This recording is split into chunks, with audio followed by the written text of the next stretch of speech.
Oh, what is happening, everybody? Oh, there you go, bud. Break open that seltzer. Jeez. Is that your first one? This is not. Are you? This is my first one. I Cherry saved it. popping tonight, folks. Watch out. Oh God. Okay. Mango Mai Tai. Okay. Yes. Go ahead. Go ahead. See what you feel about it. See how you feel. Ooh, yes. See? It's not too sweet. Kind of refreshing. Only 100 calories. Yeah. No sugar. I mean, maybe there's a little bit. I don't know. No, zero sugar.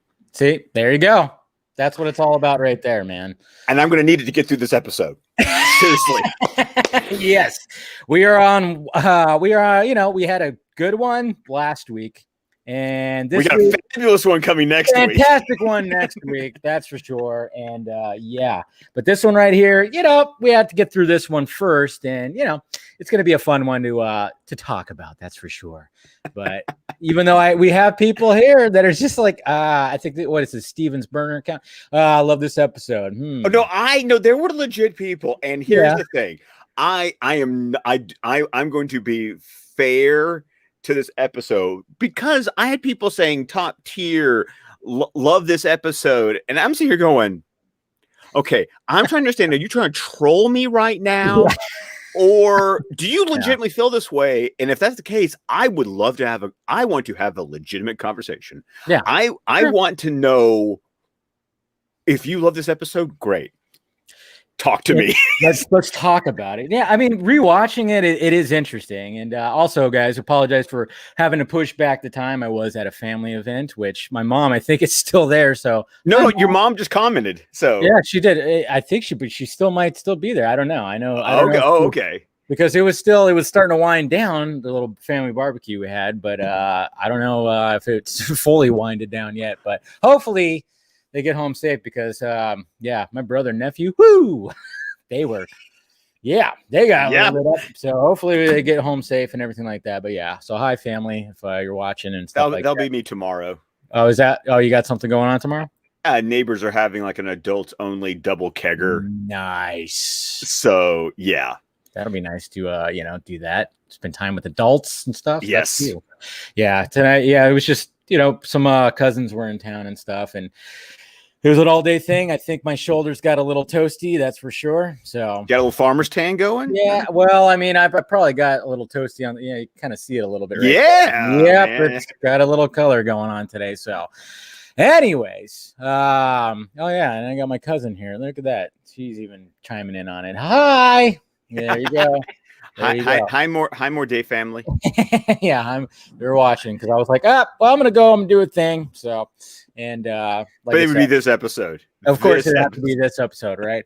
This episode, and I know even Jose. Did someone say family? Let's not start bringing up the Vin Diesel stuff, right? Just yet. We actually made jokes about that too today, but yeah. Anyways, guys, we're gonna be of course talking about. I have Batman in my basement. Now, I made the joke posting this going, did they really think hard about this title? I don't think they did. All I'm going to say is based on interviews and stuff that I've seen over the years, even Bruce Timm and company, they throw this one under the bus. They really throw this episode under the bus. I wish I had enough energy to find the quote, find the featurette, find the commentary where they specifically call out this episode.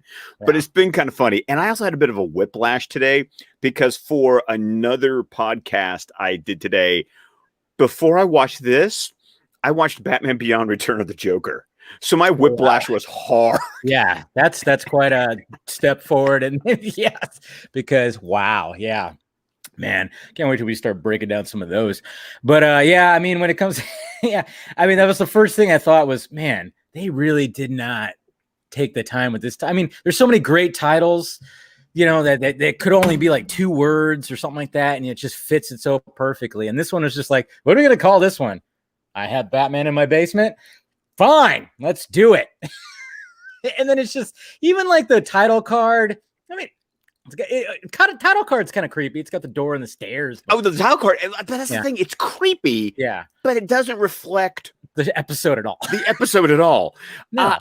But something I will give credit to the title. I know we're kind of dogging on it right now. Yeah. But it does set up the fact that this episode really is from Sherman's perspective. Yeah. Oh, yeah. Big time. Totally is a Sherman. Yeah. The Sherman who is like the little kid detective who, of course, looks up to Batman that we'll be talking about in this episode. And I mean, this is the introduction of the Penguin for us. Right yes. There. Now, once again, I'm going to start off, compliment sandwich. I'm going to start off with a compliment here. Shirley Walker, that Penguin theme. Yeah, the xylophone gets in there. Oh, yeah. It's fantastic, of course. Right. And it's the music that plays over the title card. And it's like, okay, Penguin's theme. Because once again, because Shirley Walker was so great with themes, we're going to hear that throughout all his appearances. Yes, exactly. And that's immediately my very first note, of course, was score. Yeah. I mean, yeah, because like you said, it plays right over the title card, and you're like, yeah, there's that Penguin score right there. Because I still forgot. I was like, oh yeah, this is a Penguin. And yeah, I think we even said that last week, but I totally just blanked on it because I was just thinking, I'm like, all right, this is with the two kids, but then I was like, still trying to, summon like, what was this? Oh yeah, the egg, the penguin, yeah. This is what this is all about. But so it's a good start like that. And it starts off with, of course, two of Penguin's henchmen on a scaffold, or just going up to try to get to this egg that has. Does this egg have like this laser weird hologram thing that's over it? You know what? I thought about that, and I was thinking that they were probably trying to emulate the idea of like the light refraction that happens with jewels. Yeah. Because it's a Fabergé egg, it's gonna be jewel encrusted. And it basically was trying to make it look pretty inexpensive because let's look at the design. Yeah.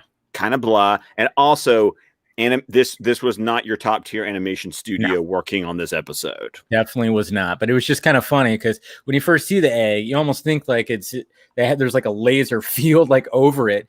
But then when they like, I mean, it didn't take much to like get this egg, this very expensive egg. It was basically like the claw. Thank you. That's exactly what I wrote. Exactly what I wrote. I'm like, they cut the little triangle, and then he just like feeds like a little, like extends a little claw that you would get to like get a stuffed animal out of a, and it was like that, and that's what I wrote right there. I put claw hand. Yeah. So claw hand. Yeah. No, so we were definitely on the same page with that one. Now, fun story. Okay. One of these goons, the red hair one with like the really swoopy bangs, they kept on flopping his face. Voiced by Rob Paulsen. Ooh, okay. Okay, do you know Rob Paulsen? I'm refresh my memory. Okay, Rob Paulsen, Raphael. Okay, yeah. Pinky, and Yakko.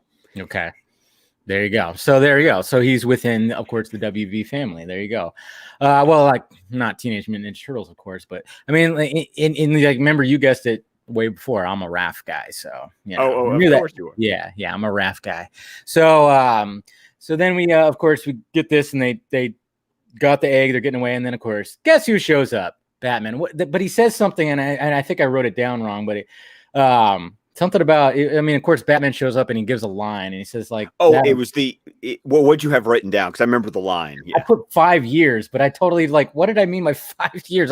Because the goons go, easiest score, only took us 5 minutes. Yes, there it is. And for that, you'll get 5 years. Yeah, exactly. Which is, it's cool. Dig it, fine. If we're talking, hey, we have heard way worse Batman one-liners than that. That one at least is kind of like, okay, 5 minutes, 5 years, like you're playing off that. And he doesn't say it like with a wink to the camera. It's more just you done effed up. You done effed up. But then at the same time, Batman didn't realize that a vulture was going to attack him.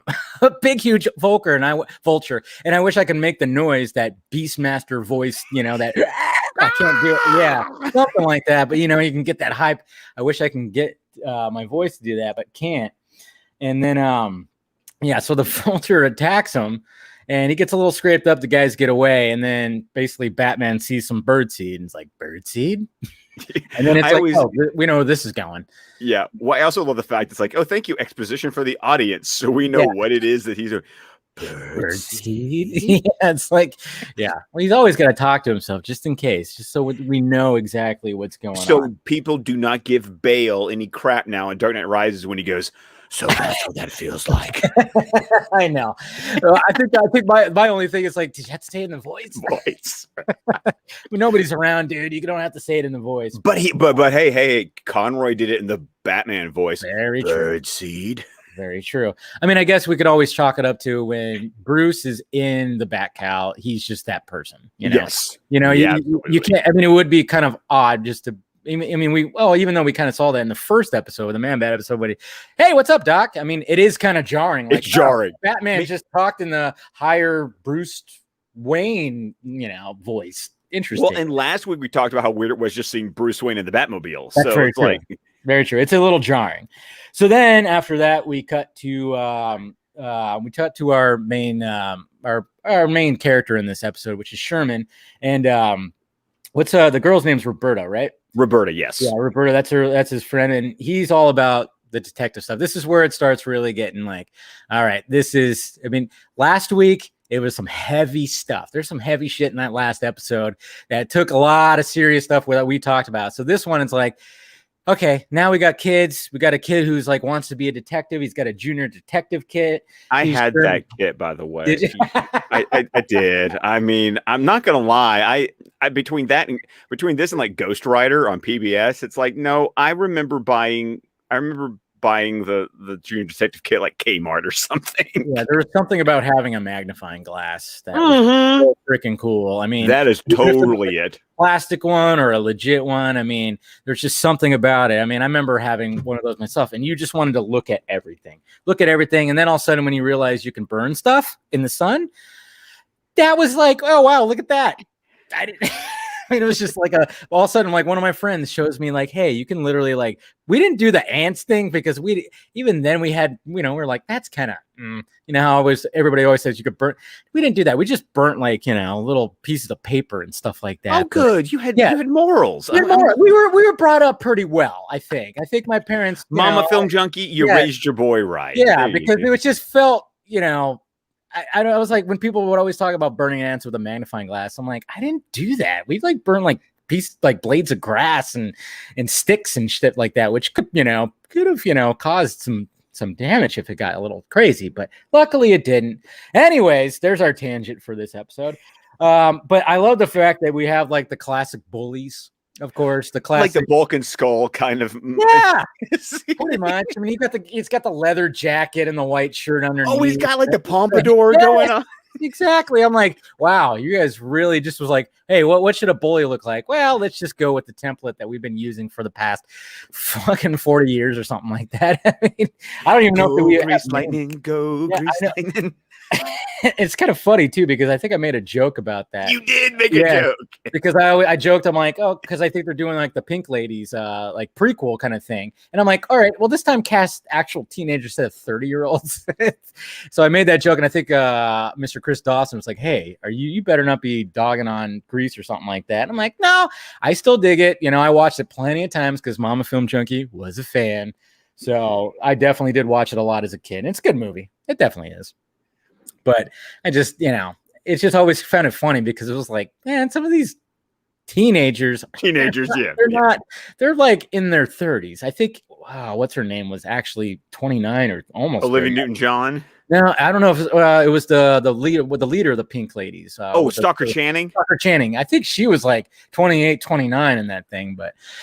Anyways, there we go. Another tangent, man. We're like, tangent. Hey, we're going. This is Batman After Dark. This is totally it. It's late. It's Saturday. We're having some drinks. This is what it's all about right here. But anyway, so we got the classic bully, who of course is they're just gonna be throughout the episode, and then of course you kind of know that by the end they're gonna be cool, because it's always like a lesson learned kind of thing. So what the type of episode is, and then of course Sherman, he spots the Vulture. And his little spidey sense, or bat sense, I guess you could say, goes off. It's like, why is there a vulture just flying around Gotham. This is interesting. We must investigate. Let's get on the bikes. So, yes, exactly. I almost wanted to think that they had a card like in their like spokes to make that sound. Oh, well, if they didn't, that was a fail on Sherman's part. Because my note at this point was, where are the parents? Yeah. I know. Where are the parents like during all this? Yeah. We find out later, but still at the moment I'm like, what's going on with this? Yeah. Because your kids just bike to a abandoned warehouse building. Yeah. Just all willy-nilly. And then, and then Sherman is just all like, hey, I got to investigate this. Goes right through there. And then Roberta, she does this whole men. I'm like, wait. How old are you? Wait. We got to throw that in there. I'm like, wait a minute. I mean, like you're like probably what? 12, 11, 12, something like that. Maybe 10. I don't know. And she's like, men. Like, wow. She's spunky, Dave. Apparently. Yeah. Like what, how is she today? Anyways, so then they're in there and the two henchmen are in the warehouse waiting for the Penguin. And then of course the Penguin shows up and he shows up, in true Penguin fashion. It almost reminded me of like in Batman Returns where he came up through the floor. And let's go ahead and address this right now because obviously Penguin's character design is totally the Burton. It's almost like they kind of combined it a little bit. That's why I was thinking. Like it was like the old style. He's got the monocle. He's got the cigarette with the I don't know what's that called? It's a cigarette holder. Yeah, cigarette holder. He's got everything, but he's really fat, and he definitely is bird-like. And they definitely the flipper hands, which makes sense. And I dig it. I totally dig it. Like I'm glad. I'm actually I was actually going, it's kind of cool that they kind of combine like a little bit of classic and then the new, because obviously they had to do that probably because Batman Returns was pretty fresh in people's brains. Oh, well, and that's the thing is like, Batman Returns came out like that June or July, and this came out in September. I'm trying to figure out, like, did they was there like an edict or was it basically just a wink, wink? Hey, when you design Penguin, can you make him because he's even drawn this way in the Writer's Bible. And so it's like, were they just like on the same page as Burton? Did they know? Like, I am really curious about the chicken or the egg here about their design. No, not in this episode. There's a lot of puns. There's so many puns. And this is the part that makes this feel like a Batman 66 episode is, dear God, the Penguin, the alliteration was strong in this episode. It definitely was. So the Penguin shows up and like I said, I haven't put that. I was like, pin reveal, score. Full of puns. I was like, yeah, he does have a lot and he's in a birdcage. Yes. I mean, they lay it on pretty thick. They lay it on pretty thick in this episode. But then, so then this is all happening. The kids are seeing this. They're like up, above on, in warehouses, they just have those, I guess you could say, walkways, something, catwalks. There you go. They're trying to get away, but guess what? The Vulture spots them. But guess who's also there? The Batman. That's right. So he swoops in, does all that, and then retrieves the egg because obviously the egg's a fortune. It's funny how much Sherman is in the know. He he knew exactly what the egg was. I didn't write it down. Don't you read the papers? Yeah. Do the comics count? Yeah. And that's the little exchange between Sherman and Roberta. But so he knows a lot about like the egg, and then, of course, like I said, Batman shows up, retrieves the egg, and, does the whole thing, dumps birdseed on him. Obviously, more birdseed. And I guess this factory made birdseed at one point because there's a lot of it. I think it's a birdseed plant. I really do. It has to be. And then, of course, you get to the point where the kids are on this like conveyor belt that will smash them because there's always got to be like, of course, this time it's like the bag of birdseed that gets smashed to let you know that impending doom is ahead of you. Is that your buddy in the chipper? What's that from? Fargo. That's right. I was like, God, I knew that was from something. I was like, wait a minute. Yes. No. Yeah. But they always got to you always got to have that to show, to convey like, hey, guess what? This impending doom is right there. But of course, Batman saves them. And then it's funny because like he like yells at them to get out now. I mean, he yells pretty. Okay, now in all fairness, okay, I can understand this because it's like, no, if you want to communicate to children urgently, oh no, as my own children will say, Daddy, you use the voice. Yeah, your dad voice, right? Dad voice, teacher voice. I have lots of voices. Yes, I'm sure. They all mean do what I say and do it now. Yeah, he definitely. And I was just like, ooh, and I even put in big bold letters. I'm like, get out now. And I was like, whoa. I was like, damn, he really just put out that dad voice to these kids, which, like you said, it does make sense. It does make sense. Which also works with what we later learn about Sherman's family life. Very true. I wanted later on, I want to actually dig into that. Yeah, we can. I know exactly I think I know where your head's at right there. So then, of course, the Penguin, with his trusty umbrella that has so many things with it, shoots like, it almost seems like he shoots like a ball of gas, and then when it hits Batman, it just psh, like that, and totally just, I mean, whatever this gas is, it's definitely something that Batman, he can't just put on his gas mask and be like, hey, I got this, we're fine. No, this gas ball that was shot at him really just F's him up, because this is how, well, he ends up in a basement.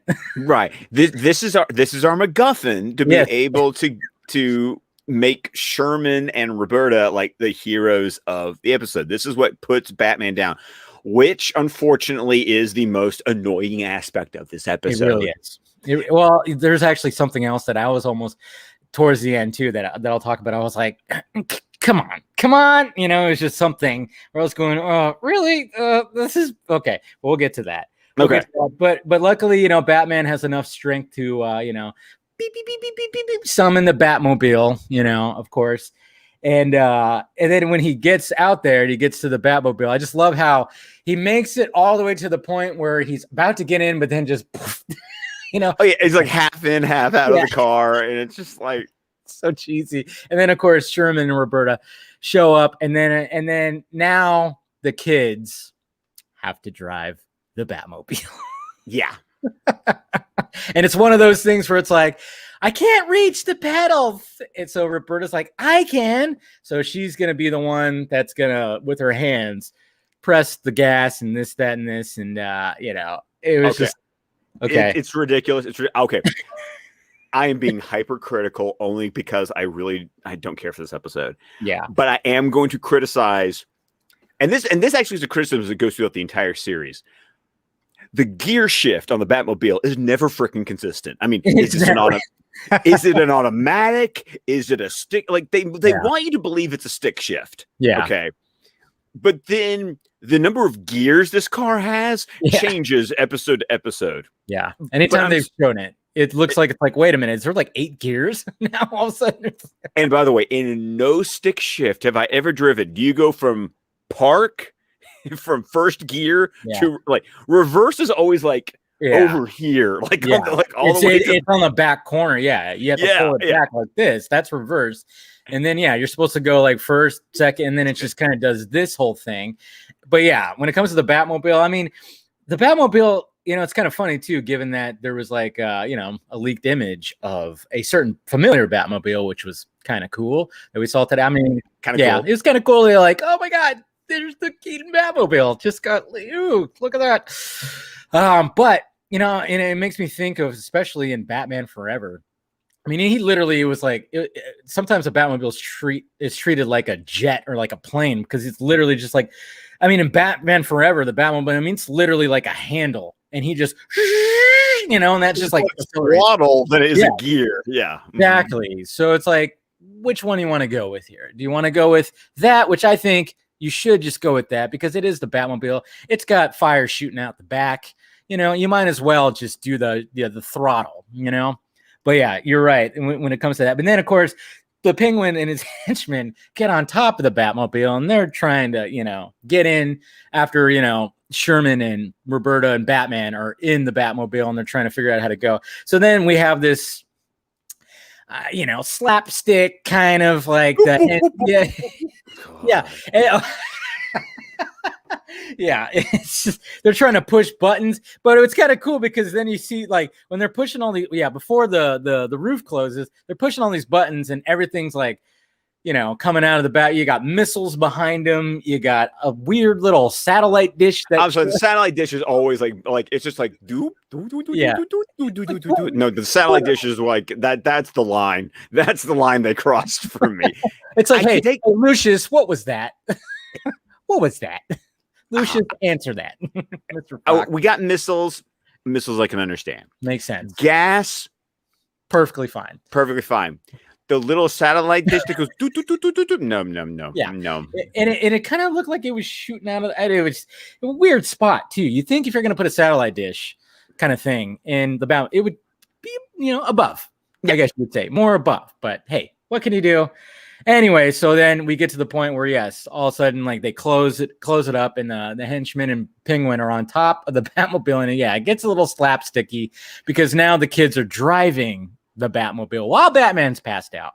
Mm-hmm. And I do appreciate the fact though that as they're driving, like they did animate his body like going they animated his body kind of moving with the inertia. Yes, you gotta like that effect. I mean, if you're gonna have an episode like this that's pretty slapsticky, at least they went for it when it came to that part of the animation.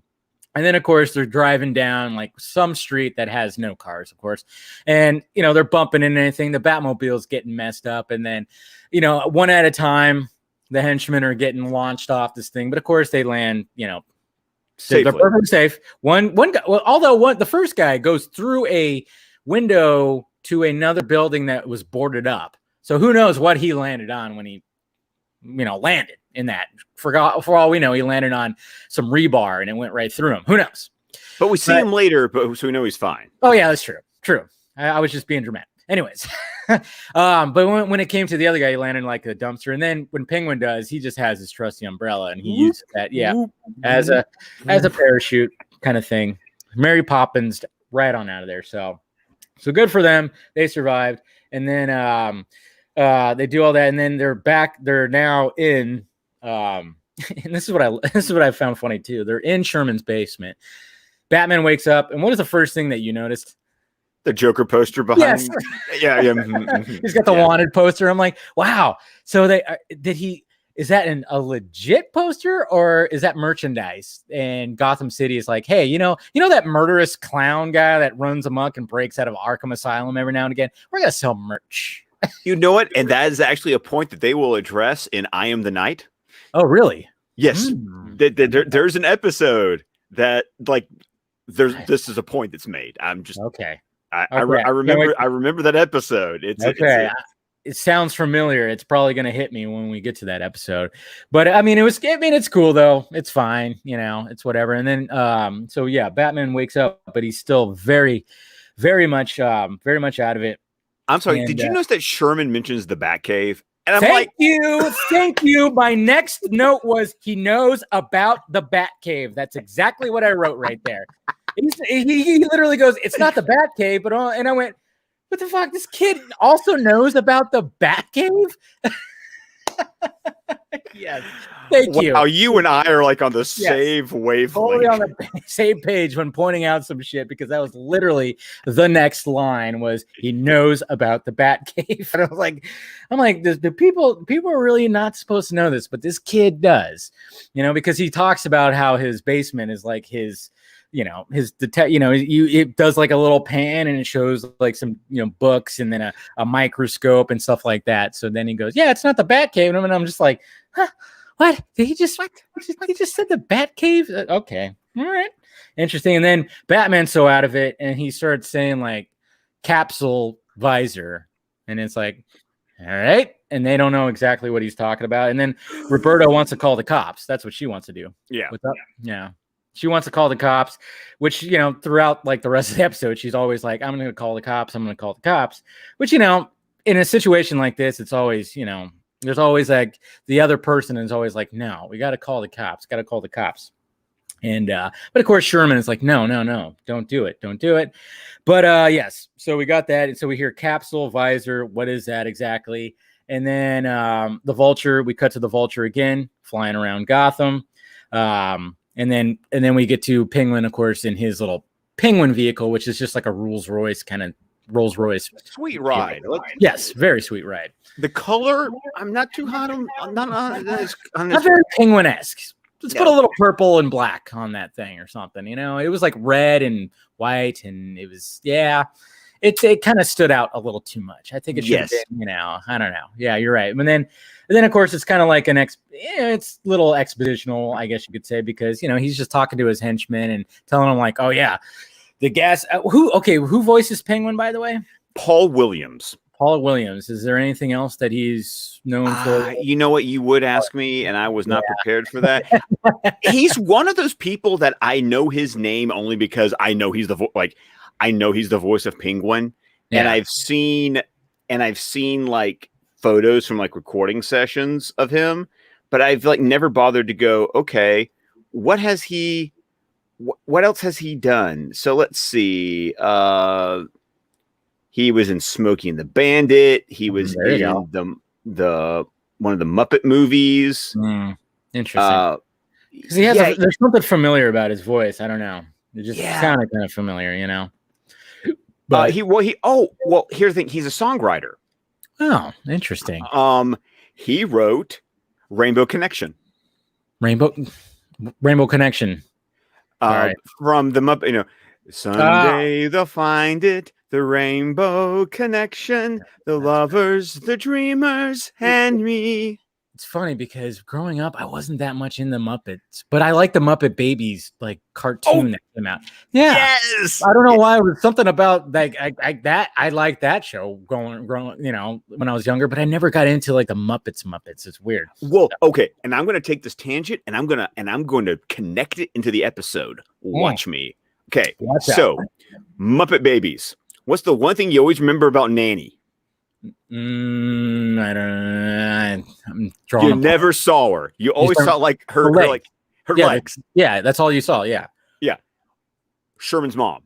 Yeah, at first. Yeah. At first. Yeah. It's like when she's talking to Sherman, you see her silhouette at the top of the stairs, and then she walks over to the little window. And it's like, Sherman, and I'm like, are we really going to like Charlie Brown this? Yes. Like, my note said, are we going to Charlie Brown this? Yes. And then you bring up Muppet Babies, and I'm like, dude. Oh yeah, the mom in there. You never saw her. You just saw the. Yes, that's right.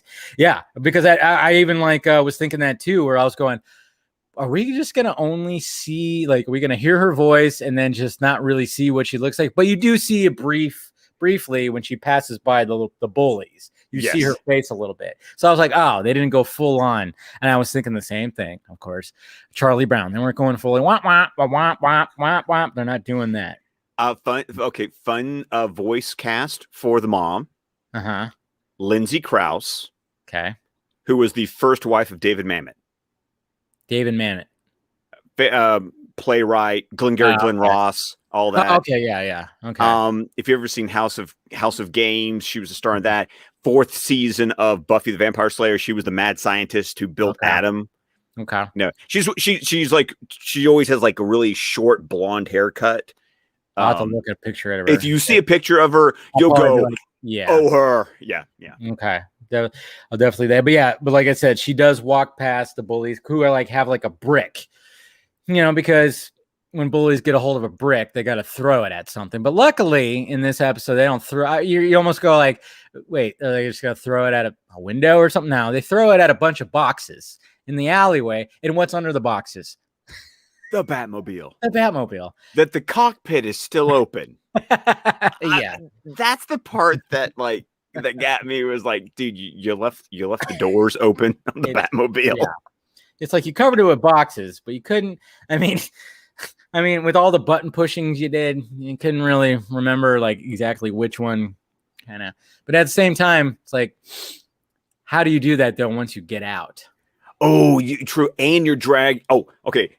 Another thing, how did they drag a grown-ass man into the basement? Yes, I was actually gonna that. All of a sudden, I totally forgot.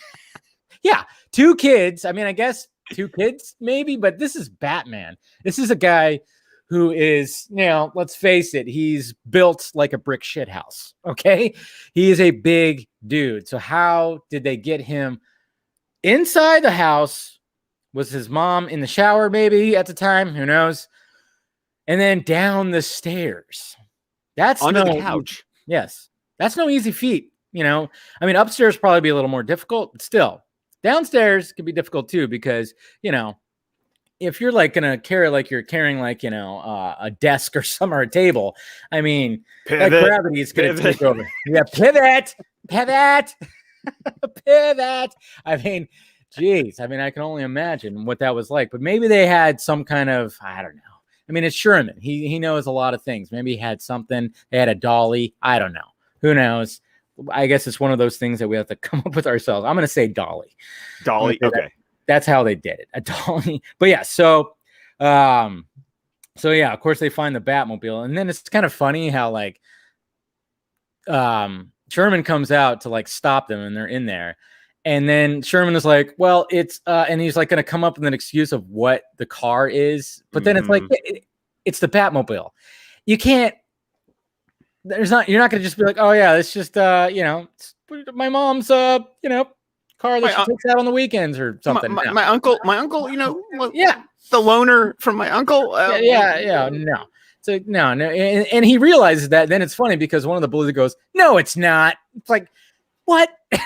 Like, do you not? This thing is ridiculously long, and it's got the fins. Like, come on, man. Oh, by the way, let's also point out the fact that Sherman knows it's called the Batmobile. Again. I'm just saying. This kid knows everything. Yeah, this kid knows everything. Like, okay, this is a great time to point out that I think we've mentioned this on the show before, but that podcast, the Arkham Sessions, when they did this episode. Oh, it's hilarious. Like it became, they talk about how this episode is really all in Sherman's head. Like here's the theory. What if this episode never happened? What if this is a fantasy that Sherman came up with to make himself feel more important? And that becomes like a running gag of the entire podcast. Wow. I mean, now that, I mean, you could look at this whole thing in different light, because he knows everything.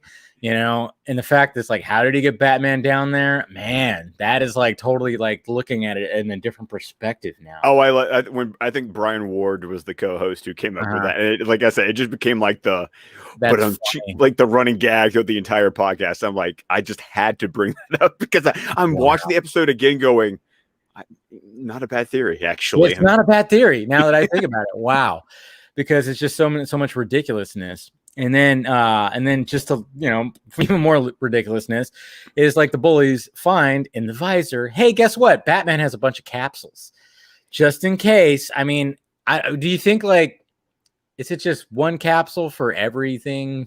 I don't know, because you notice that it even had like big old stenciled on it, antitoxin. Like, yeah. Antitoxin. I love that. Oh man.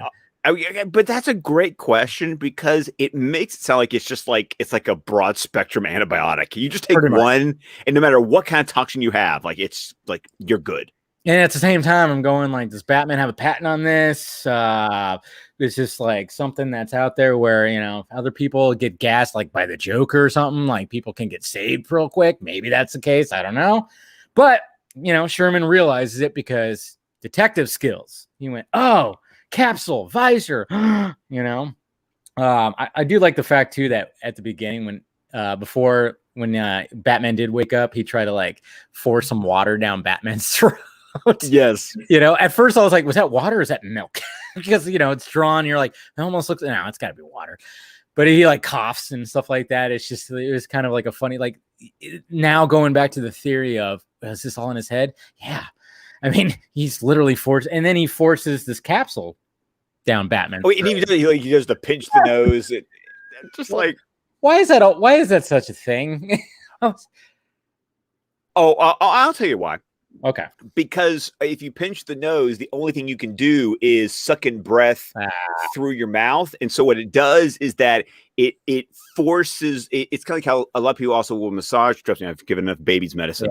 Yeah. You have to it's a way to make you swallow. Because and it's also, isn't it also like the theory about that too, is like if you do that, it's for something that tastes bad, it'll cut down the taste, like your taste buds or something like that? Or is that just something that I think that's more of a wives' tale. Yeah, even though smell and taste is connected. I'm not gonna. I mean, that's definite. But no, the reason for doing this is that you have to then go. Yeah, and then the idea is to make you suck it in. Makes sense. Because I think I always grew up thinking that it kind of like you would do that if something was like taste bad, like some medicine you had to take, and it just cut down the taste a little bit. But I remember doing that, taking like some Robitussin, never worked. So yeah. So just forget I even mentioned that. Anyways, so we got the bullies that end up showing up, coming into the house and going, making their way into the basement. And then what does one of the bullies want to do first? Take off Batman's mask. Which, I mean, that's probably actually the most realistic thing in this episode. Yeah, because he's knocked out. It's like, hey, let's see who this guy is. You can just do it real quick, but of course, Sherman intervenes and says, no, you're not going to do that. And but then, of course, who tracks him down? The Vulture, Penguin, and his henchmen track him down. And so we get to, and then it's funny too, because this Vulture is so smart. Mm-hmm. What does the Vulture do? It clips the phone lines. Which, by the way, phone lines would not spark, by the way. Yeah, they don't. It's not electricity going through a phone line like that. And there could be some occasions where maybe there is. And if that's the case, your phone wouldn't work. And you better call the electric company because, I used to do that kind of stuff. And one of the things I always told you when you climb a pole is, you take your glove off and you touch the back, like you touch, when you're on the comm lines, you touch the back because if it's got electricity going through it, your hand's just going to bounce right off. You do it this way, your hand's going to clamp and then you're going to, so it's just that was just my cable guy, training that. Well, I was like, yeah, they don't spark. They don't spark unless there's like something really bad going through there, which in fact, that means his phone would not work. Because Roberta's trying to call the police again and, she lifts up and the phone doesn't work because the Vulture is chewing through the lines. That's how smart this Vulture is. I mean, Jesus Christ. I'm telling you, now I'm really liking that theory that this was all in his head because this Vulture is like totally just it's like a tracking system. It's like a droid almost because it's really just tracked him down, cut the phone line. Wow. It's crazy. And then I love how Sherman just takes, man, it really is making sense because Sherman takes the utility belt off and then it turns into fucking Home Alone. Home Alone. Yes. It's like he's taking out some gadgets, little gas bombs. I mean, when Penguin and the henchmen are getting in there, and I love the fact that the Penguin, like, he says like a line like trashing the place would only improve. It's like tearing the place apart can only improve it. Making fun of like the decor. And so he calls it bourgeois. Bourgeois. Yeah, but I'd say I literally like when I was doing that, but first off, it's called Operation Foul Play. That's what Sherman calls this. And then henchman. I mean, literally, one of the guys gets launched off the stairs. Like a little bomb thing goes off. I'm like, what was that? I don't know. Yeah. I love how they come charging down the stairs with the bolas. Yeah. and knows how to use it very well. Yes, I know. Because like he throws it at Penguin and Penguin gets tangled up in it. And it's like, I was like, wow. He really knows what he's doing. And like, yeah, literally like the next line was Home Alone. I wrote that. I was like, Home Alone. This is totally like a Home Alone episode now because he's protecting his house, but using Batman's gadgets. That's what's so. I'm telling you, I'm really liking that theory now. Because it all makes sense. It all makes sense. Like if it's just like in his head. So yeah, so the Penguin gets, of course, tangled up, and then, but he's got his trusty umbrella that has a blade in it that could just cut through all that, and So he gets out all that, and then they go back down into the basement, and he sees Batman is lying there, and then he's gonna take his umbrella again, but this time he's got a spinning blade, and I mean he gets pretty close, but guess what happens? Batman wakes up. Yes, and then Batman decides to have a duel with him with a screwdriver. I was okay. Done. I was done, man. Scott, that's what I say. Okay, this is where I was getting. This is what I was saying earlier. I'm like, oh, when we get to a certain part, I have thoughts. Yes. Okay. First off, it's the Penguin. Okay, we just talked about how stocky and how Batman's a big, huge brick shithouse of a dude. We got the Penguin, who essentially is in the shape of a bowling ball, a Violet in fucking Willy Wonka when she eats the gum. Okay, he's essentially in that. Yeah. Oh my god! I mean, he's essentially that shape. And then they're having a sword fight, and Batman grabs a screwdriver to have a sword fight with Penguin. I wrote that. I'm like, Penguin and Batman fight. Batman uses a screwdriver. I'm like, what? Oh God, I cannot tell you the last time it was that I actually watched this episode. Yeah. I mean, as a kid, as a 10 or 11-year-old, this episode came on. I can get started on my homework. I mean, yeah, it's just, it really is one of those ridiculous ones. But then it's funny too, because after like the struggle, and I'm sitting there literally like, I'm like at my computer going, you're Batman. And then finally, what does he do when like Batman's on the ground? I mean, yeah, I get it that Batman was like coming off the gas. And he might be a little woozy, maybe a little groggy. I get that. But then finally it gets to the point when he's on the ground and Penguin's like approaching him, like about to like, hey, I got you. And then Batman just goes, psh, just fucking Spartan like day. Yes. And then just knocks him like, okay, there you go. There you go, Bats. You're good now. And I'm like, I was like, that was rough. That was rough. And then of course Sherman's mom comes home. Sherman, that whole thing. Jeez, and I love the fact that in like Sherman is like, oh no, mom's home, and it's like, and of course, like, well, like, doesn't she yell like my house or something like that? Yeah, like what did you do to the house? Yeah. And then immediately he's like going, oh no, I'm in trouble, and I'm like, dude, you have Batman and some henchmen in your basement. Penguin in your basement. I think you can talk your way out of this one. So it's just that cliche that you would find in like a lot of like kid stuff where it's like something happened and then the parents or the mom gets home and the place is a mess, but it's like you have an excuse. And luckily that's what happens in this when I still love Batman's reaction. Mom, ma'am, that's Batman. Yeah. Ma'am. It's like, and then all of a sudden, of course, he mentions like, you wouldn't happen to be single, would you? I had to get that one in there. Yeah. Okay. So this is where I wanted to, okay. Yeah. So obviously we're dealing with a single parent household. Yep. Sherman is obviously a latchkey kid. Yes. Which explains the answer of the question we had earlier. We're like, where are the parents? Like, why are these kids able to go around?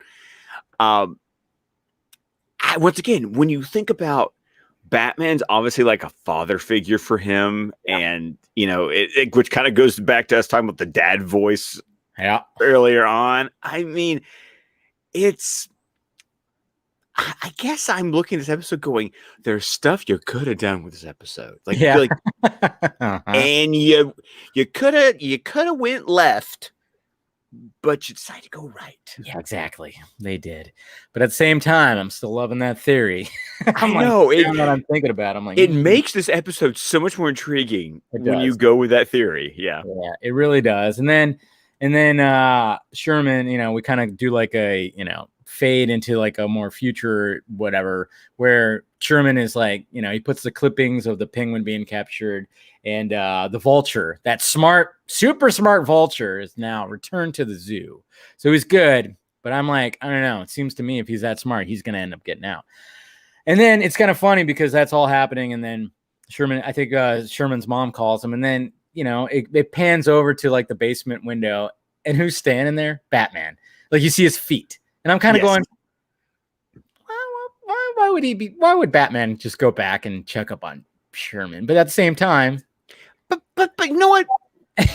Batman would do that. Okay, yeah, I'll give it that. Like, are you okay? You know, because basically Sherman's running his own little detective agency out of his basement. Okay, though, but would he do that in broad daylight in some kind of like neighborhood? In a random like a neighborhood, and I know, and also that window was like right in the front of the building, like. I mean, I get the effect because it's kind of cool because it pans over and you see his feet and then he walks off, you know, and it's like, yeah, it's cool. But at the same time, I'm going, it's like daytime. It's it's like one of the little outskirts of of Gotham City and like the neighborhood. Little brownstone kind of thing going on. Yeah. And I'm kind of going, I mean, I don't know. That seems a little too outdoorsy, like broad daylight for Batman. I don't know. Yeah, but it's still like we have another episode that's like this far away from being a 66 episode. Yeah. Like, I mean, it really is. It's the kids. Once again, that I gripe when they do the kid thing because it makes it feel like a kid show. Especially after the freaking Godfather episode we just had last week. Seriously, I know. Jeez. Which was very adult oriented, like episode. And then we got the next episode, which is Heart of Ice. Quite possibly the best episode of the series. The one that won an Emmy. Yeah, it's one that won an Emmy. I mean, if it's not the best episode, because there's I will let you know there were a lot of episodes that like fight for that title. Oh yeah, that's why I said maybe. But it's up there, definitely top five, possibly even top three. Top three, yeah, it definitely is. But this episode, definitely probably like bottom three. Like, it's a forgettable one. It's just like I said, it's just that one where you kind of go, okay, little filler right here. We got the penguin, which is nice. We got another one from the Rogues Gallery. At least we got that little introduction. But I mean, but you know what kind of sucks though? I mean, look at how much they went with Two-Face and even Poison Ivy and Clayface. When we finally get to Clayface, they just kind of. When it came to Penguin, maybe they just were like, people already know. Batman Returns just came out. We don't need to do anything. Let's just have the Penguin. That is an interesting idea because I'm thinking about, you had such an iconic performance by Meredith Burgess in the 66 series. Yeah. Yeah, I mean, it's really great. I mean, and then you go hard left to DeVito in Batman Returns. And this one, a little bit more Meredith Burgess than, it's got the look of DeVito, but a personality that's more like Meredith Burgess. Yes.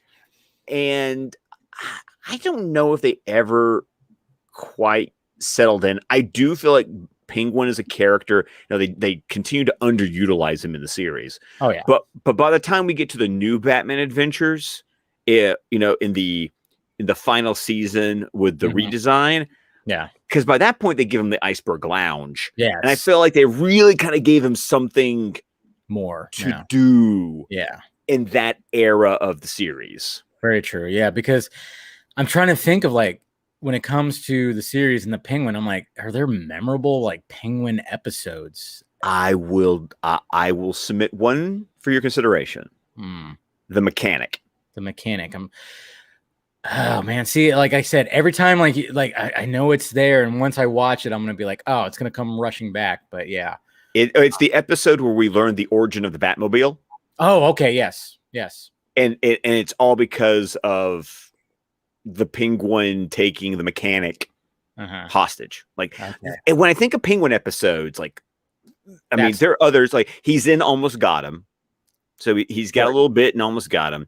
He shows up in a lot of the ensemble episodes where like you go to Arkham and they're all there. Yeah. There's another great one that really is a good character episode for him where he's like in high society. Okay, I know which one you're talking about. Yes. I think Veronica Freeland's no, it's not Veronica Freeland, someone else, but it's a really great sort of one percenter kind of episode. But my favorite Penguin episode is and there's Blind as a Bat. Blind as a Bat was good too. Yes. Okay. Yeah. But it's just, I don't know. For some reason, it's just, I was thinking about that. I'm like, yeah, it's the first introduction to the Penguin. And it just kind of was like, with this one, all right. Yeah, this is fine. Whatever.